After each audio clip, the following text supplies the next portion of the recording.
Have you ever felt like your potential is kind of capped by what you can learn and remember? Well, today we are going to dive into a really powerful idea that just shatters that limit, all coming from Kevin Horsley's amazing book, Unlimited Memory. So let's just start with this quote from Brian Tracy, because it really gets to the heart of what we're talking about today. It's this promise that there are no real limits on what you can do.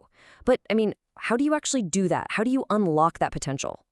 Well, the book argues that the one foundational skill for pretty much all learning, for hitting any goal you set, is your memory. It's the glue that holds your entire life together.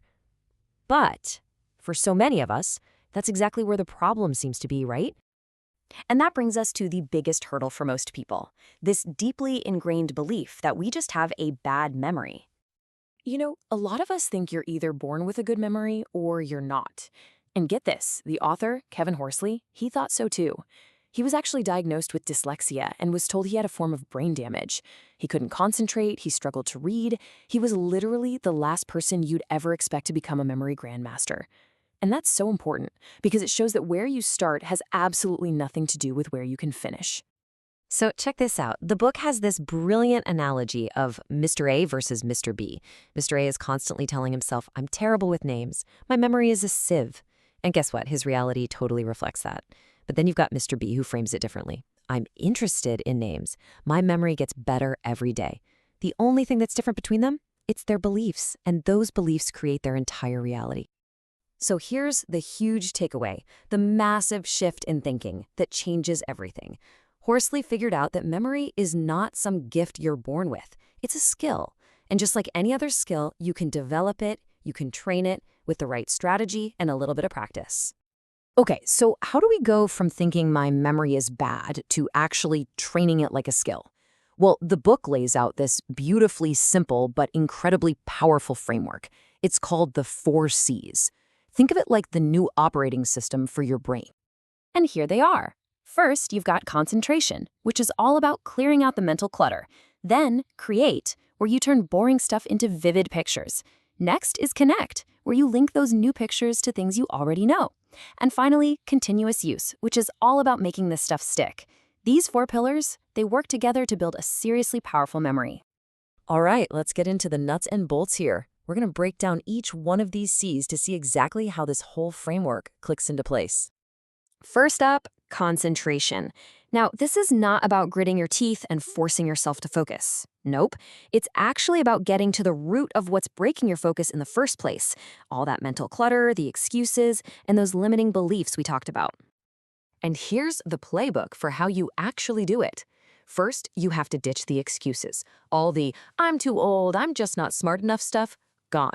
Second, kill the myth of multitasking. It's not a real thing. It's actually just task switching, and it is terrible for your memory. And finally, and this is so key, you have to know your purpose. If you don't know why you're learning something, your brain has absolutely no reason to hang on to it.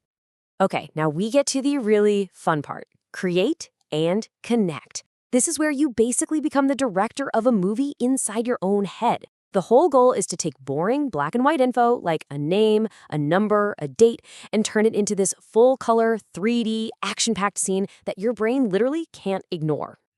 And how do you do that? With something called the C principle. You engage your senses, you exaggerate the image to make it totally absurd, and you energize it with action. So if you want to remember a guy named Mike, don't just see a guy named Mike. You picture a giant glittery microphone, Mike, singing opera while jumping on your car. It's ridiculous, and that's the way it works. Then you just connect that crazy image to something you already know really well, like your car. That becomes your mental filing cabinet. And that leads us to the final, and I'd argue the most crucial C of all, continuous use. Look, knowing all these techniques is great, but it's not enough. Real mastery only comes when you apply them over and over until they just become second nature.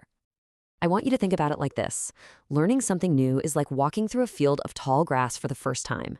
You leave behind a faint path. Now, if you never walk that path again, the grass just grows back, right? But if you walk it every day, that's your review, you create this deep, well-worn trail. That's exactly what we're doing here, turning these faint impressions into strong, permanent pathways in your brain. So when you put all of this together, the message becomes incredibly clear. Your memory isn't just something that happens to you. It's something you actively build, choice by choice. Let's just let this idea sink in for a second. We tend to think of our memory like a computer hard drive that just gets full. But a much, much better way to think about it is like a muscle. The more you train it with the right techniques, with these 4 Cs, the stronger and more capable it gets. Ultimately, the power to learn anything you want isn't in a book, it's not in this explainer, it's in the habits you start to build. So the only question left is the one right there on the screen. Thanks so much for joining me.